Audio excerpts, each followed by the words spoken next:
Assalamualaikum warahmatullahi wabarakatuh. Kami mahasiswa dari Institut Manajemen Niaga Indonesia. Tujuan dibuatnya video ini untuk memenuhi salah satu tugas mata kuliah Brand Management dengan dosen pengampu yaitu Bapak C. Gunawan. Kami dari kelompok 5 terdiri dari 8 orang yang masing-masing bekerja sama menyampaikan materi. Materi yang kami sampaikan yaitu merancang program pemasaran untuk membangun ekuitas merek. Sebelum kami membahas materi, izinkan kami memperkenalkan anggota terlebih dahulu. Yang pertama, ada Nadia Ayu.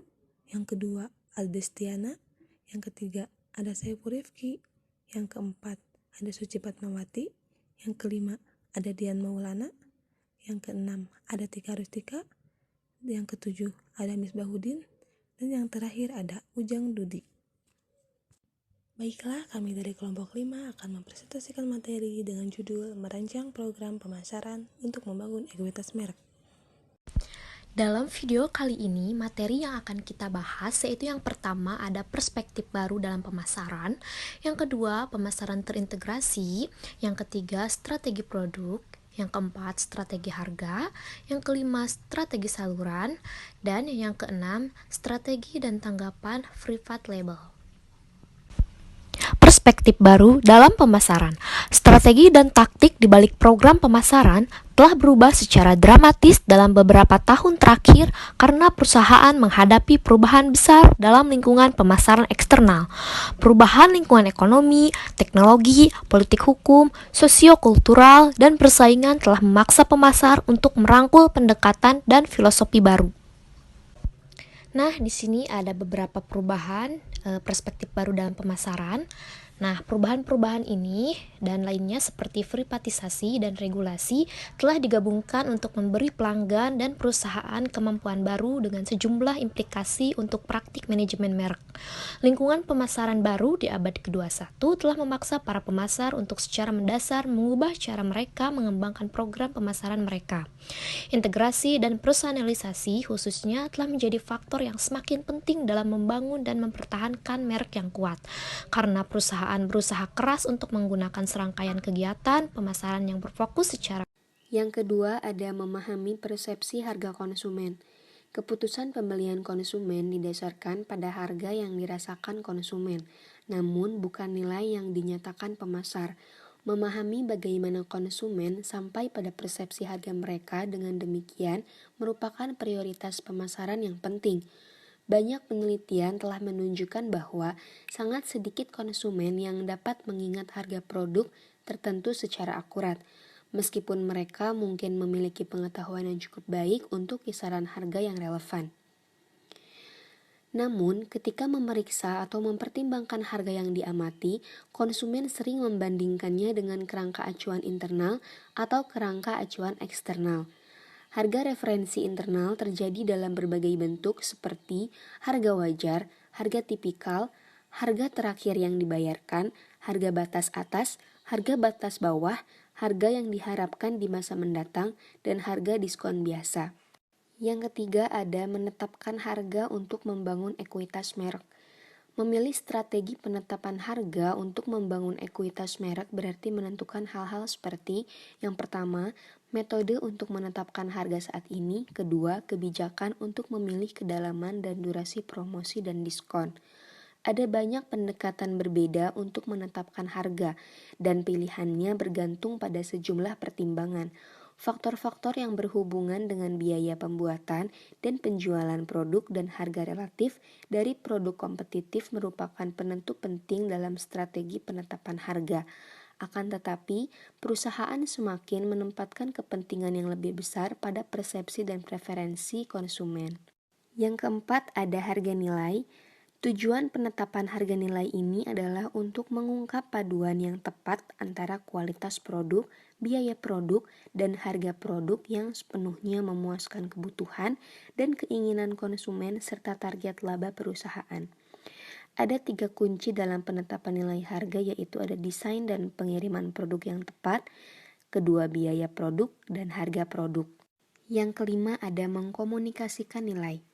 yaitu menggabungkan ketiga komponen ini dengan cara yang tepat untuk menciptakan nilai sangatlah penting. Hanya memberikan nilai yang baik bagaimanapun diperlukan tetapi tidak cukup untuk mencapai kesuksesan penetapan harga. Konsumen harus benar-benar memahami dan menghargai nilai merek. Dalam banyak kasus, nilai tersebut mungkin jelas manfaat produk atau layanan yang jelas dan mudah dibandingkan dengan pesaing. Namun, dalam kasus lain, nilai mungkin tidak jelas dan konsumen mungkin terlalu mudah untuk membeli pesaing yang harganya lebih rendah. Kemudian, pemasar mungkin perlu terlibat dalam komunikasi pemasaran untuk membantu konsumen mengenali nilainya dengan lebih baik. Di nomor 6 ada segmentasi harga. Pada saat yang sama, konsumen yang berbeda mungkin memiliki persepsi nilai yang berbeda dan karena itu dapat kemungkinan besar seharusnya menerima harga yang berbeda pula. Segmentasi harga menetapkan dan menyesuaikan harga untuk segmen pasar yang sesuai perusahaan semakin menerapkan prinsip manajemen hasil atau harga dinamis, seperti yang diadopsi oleh maskapai penerbangan untuk memvariasikan harga mereka. Allstate Insurance memulai program penetapan harga ini melalui manajemen hasil, melihat riwayat kredit pengemudi, profil demografis, dan faktor lain untuk lebih menyesuaikan premi polis mobil dengan profil risiko pelanggan. Di nomor terakhir, nomor 7, ada harga rendah setiap hari atau EDLP. Telah mendapat perhatian yang meningkat sebagai sarana untuk menentukan diskon harga dan promosi dari waktu ke waktu.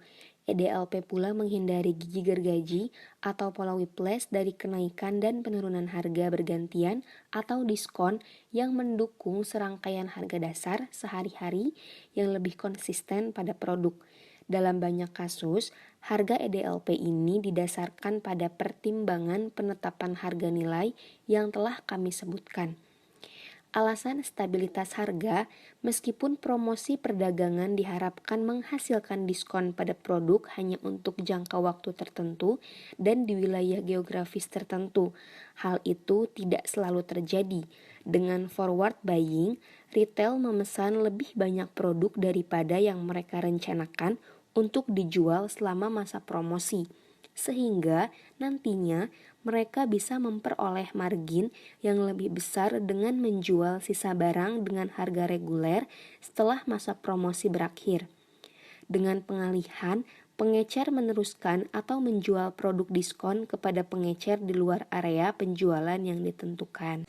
Strategi saluran. Saluran adalah sarana di mana perusahaan mendistribusikan produk mereka ke konsumen. Strategi saluran untuk membangun ekuitas merek meliputi merancang dan mengelola saluran langsung dan tidak langsung untuk membangun kesadaran merek dan meningkatkan citra merek. Saluran langsung dapat meningkatkan ekuitas merek dengan memungkinkan konsumen untuk lebih memahami kedalaman, keluasan, dan variasi produk terkait dengan merek serta karakteristik pembeda apapun.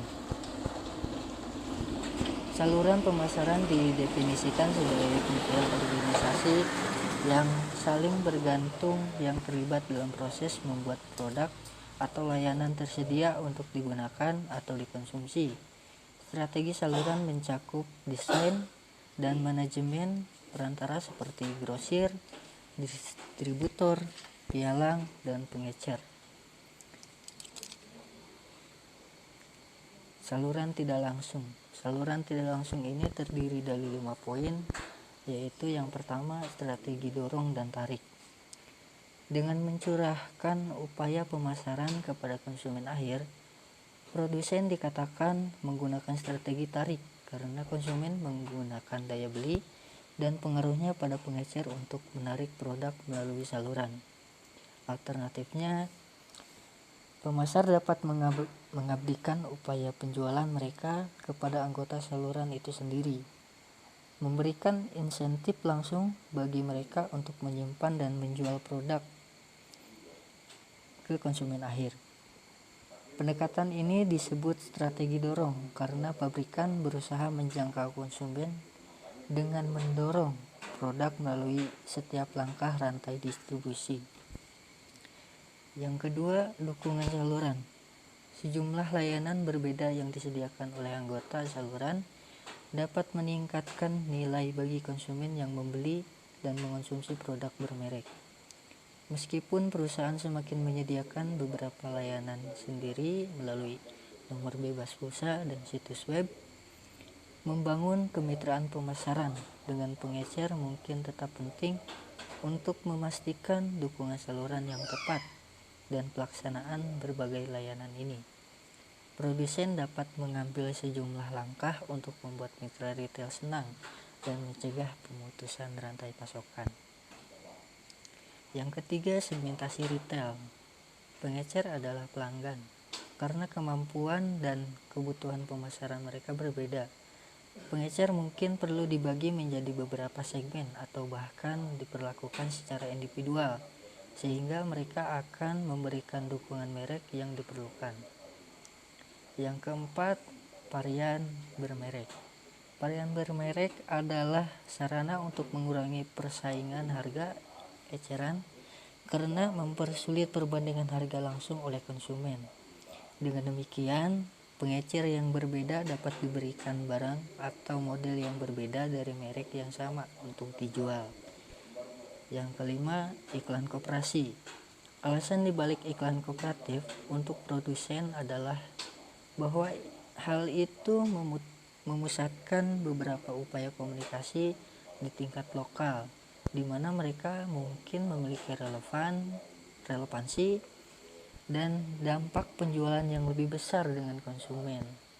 Sayangnya, citra merek yang dikomunikasikan melalui iklan COOP tidak dikontrol secara ketat seperti ketika produsen menjalankan iklannya sendiri. Dan ada bahaya bahwa penekanan dalam iklan COOP mungkin ada di toko atau obral tertentu. Mungkin lebih buruk lagi, ada juga bahaya bahwa iklan COOP dapat menyampaikan pesan tentang merek yang bertentangan dengan citra yang diinginkan. Saluran langsung. Saluran langsung ini ada 4 poin. Yang pertama, toko milik perusahaan. Untuk mendapatkan kendali atas proses penjualan dan membangun hubungan yang lebih kuat dengan pelanggan, beberapa produsen memperkenalkan gerai retail mereka sendiri serta menjual produk mereka langsung ke pelanggan melalui berbagai cara. Yang kedua, toko pop-up. Toko perusahaan memberikan banyak manfaat, terutama mereka adalah sarana untuk memamerkan merek dan semua varietas produknya yang berbeda dengan cara yang tidak mudah dicapai. Melalui saluran retail biasa, toko perusahaan dapat memberikan manfaat tambahan dengan berfungsi sebagai pasar uji untuk mengukur respon konsumen terhadap desain, presentasi, dan harga produk alternatif, yang memungkinkan perusahaan untuk terus memantau kebiasaan belanja konsumen. Yang ketiga, toko dalam toko. Konsep store in a store dapat bertahan melalui pengaturan leasing yang sebenarnya atau pengaturan yang kurang formal, di mana toko mini bermerek digunakan untuk pengecer. Pengaturan ini membantu mendorong lalu lintas pejalan kaki dan mendapatkan kemampuan baru dengan cepat. Dan yang terakhir yaitu strategi online. Saluran terintegrasi memungkinkan konsumen untuk berbelanja kapan dan dengan cara yang mereka inginkan. Banyak konsumen menghargai kenyamanan memesan dari perusahaan secara online atau melalui telepon dan mengambil produk fisik di toko lokal mereka daripada mengirimkannya.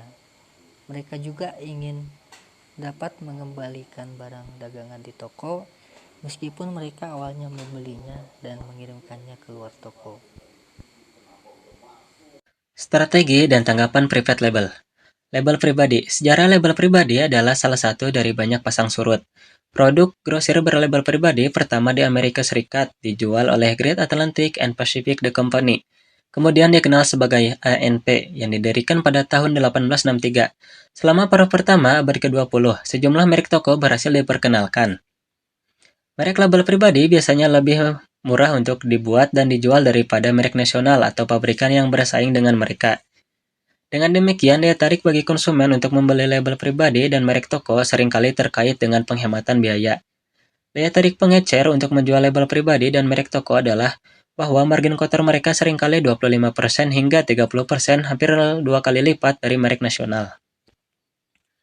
Strategi branding private label. Meskipun pertumbuhan private label telah ditafsirkan oleh beberapa orang sebagai tanda penurunan merek, kesimpulan sebaliknya mungkin sebenarnya lebih valid. Pertumbuhan private label dapat dilihat dalam beberapa hal sebagai konsekuensi dan cerdiknya strategi branding yang dirancang. Dalam membangun ekuitas merek, titik perbedaan utama untuk label pribadi di mata konsumen selalu menjadi nilai yang baik, asosiasi yang diinginkan dan dapat dialihkan di banyak kategori produk. Akibatnya, label pribadi bisa sangat luas dan namanya bisa diterapkan di banyak produk yang beragam. Perkembangan masa depan. Banyak pemasar merasa bahwa merek yang paling terancam oleh munculnya label pribadi adalah merek lapis kedua yang belum berhasil membangun identitas yang jelas seperti pemimpin pasar. Misalnya dalam kategori deterjen, kesuksesan merek label pribadi seperti Walmart, Ultra Clean lebih cenderung mengorbankan merek seperti Oxidol, Al atau Fab daripada pemimpin pasar Tide. Semoga teman-teman yang mendengarkan bukan saja memahami, namun juga jadi buah manfaat untuk kedepannya. Karena dimulai, maka juga akan diakhiri. Jika diakhiri tanpa memulai, itu bukan presentasi, tapi masalah korupsi. Cukup sekian, terima kasih. Wassalamualaikum warahmatullahi wabarakatuh.